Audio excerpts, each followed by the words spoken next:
Hi guys, this is Tina back in for another video.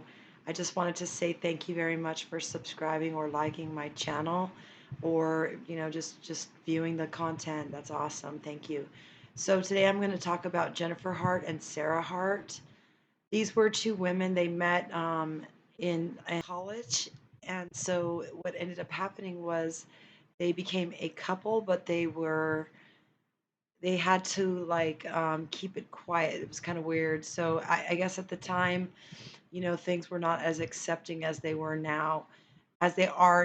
So back in 2008 or 2009, what they did was they went to Connecticut where they could get married and to be legally married, and also,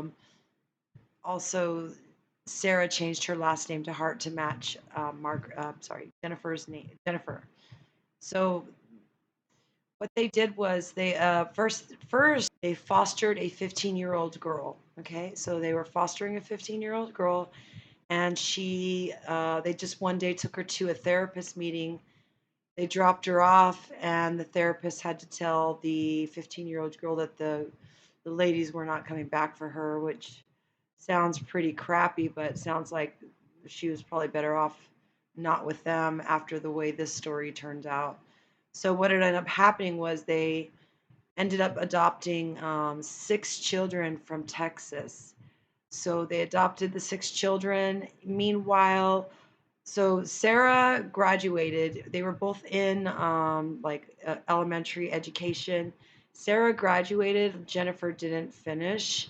So they would do odd jobs. Like Sarah would get jobs, and then she would excel and be like the manager of, there was a place called Hamburgers, and Jennifer would just do miscellaneous work. Same thing later on. Jennifer became a stay-at-home mother, and Sarah was the working one that was working for Kohl's, and she was managing that store. So what they did was they adopted six children. These six children were from Texas. The first three children were taken away from their mother because of substance abuse, and the state had actually given the children to the aunt on the you know with the rules being that the mother couldn't see the children during this time, and then eventually she did, and so the kids were taken away. So eventually the Harts ended up getting them. So all and then they ended up first they got the first three, and then they got three more children from Texas.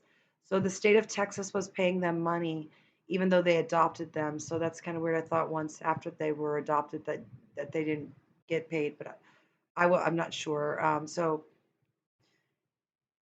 it doesn't I don't see anything about problems in the relationship. I know that they had when they had came out to their friends that they were a couple, they did lose a lot of friends. So they decided to move. And so in some places they ended up in Oregon, in Woodland, Washington, and then the fatal intentional homicide happened of all family members. As I watched, or not watched, or listened to some of the story, I heard about it quite a while ago. The kids, I know, the six little children, they tried Sarah and Jennifer tried so hard, like on social media, to make it look like they're just like a normal, happy family. But what was going on inside the house, obviously, was not the case. There are reports that the children would often go to school with bruises on them, and so they would be investigated, and then eventually what they did was just completely take all six children out of homeschool and just turned, out of school and just turned to homeschooling. So it's pretty sad. So what was happening there was also they were getting, as I said, they were getting money from the state of Texas, and the other Sarah was working, so they had a decent income, they had a house, they had everything. And it seems, and if you look at the pictures, it looks like a just a really happy family. I know that there may have been some issues of the same gender marriage, and that might be one of the reasons why they tried so hard to move around and escape everyone. It is said that their family would try to give them parental advice, and so what they did was they cut their family out completely. So obviously there was no communication between them and the children, other than them and the children. So there was no outside interference from parents or from for anyone to be able to help these kids. So it is said that the children would sometimes go starving. They wouldn't even feed them. The children were said that like they would see strangers and they would be nice, and behind their parents' back they would beg for food because they weren't being fed. So it's just kind of an awkward situation. Apparently there was a lot of abuse that was going on there, and it just was not it was never reported because the kids were no longer in school because they were pulled out of public school. So it says that the Harts had beaten and held one of the children's head under cold water. So it sounds like this is pretty heinous. I mean, think about this. When they fostered the first child, and then they just go and drop the child off at the therapist and say for no reason, like that we're not coming back, or they don't even tell her that. They just drop her off. The kid thinks she's going for a therapy meeting, and told that she's never, they're not returning for her. So that was really already just shows kind of shady character on their part. So what ended up happening was they were on a drive. It is said that Jennifer was driving, so all six children were in this caravan, and Sarah was, I believe, in the passenger seat. Jennifer was in the front seat, and there are different reports. One of them says that Jennifer was drunk, but what she did was she just drove the entire family off a cliff in California. And so, yeah, they all died in that crash, all six children, including Jennifer and Sarah.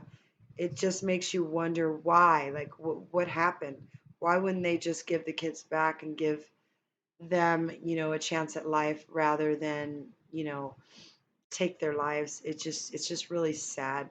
So I just wanted to stop in and do a quick story. And there's a lot of information out there um, that shows. There's some that said like they weren't sure, how the car ended up over the cliff, but there are reports that it was intentional homicide. It's called the Hart Family Murders.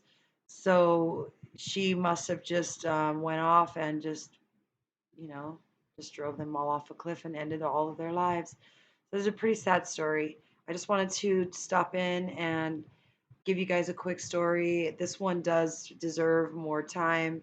There is just, there's a lot of information there that could be put in here that would just make the video much longer.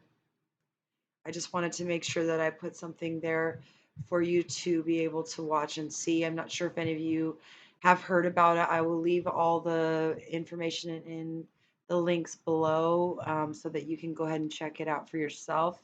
Also, you can follow me on Facebook if you'd like, Tina Torbo. That's You can follow me on Facebook or Instagram. Instagram is Torbo_Tina.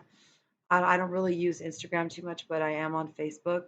So I just wanted to, let you know that, this is not just something that males do. This is also something that females do. I had done some stuff in my previous stories about male family annihilators or familicide, and a lot of the cases that we have covered in the past are men, but in this case it was a woman.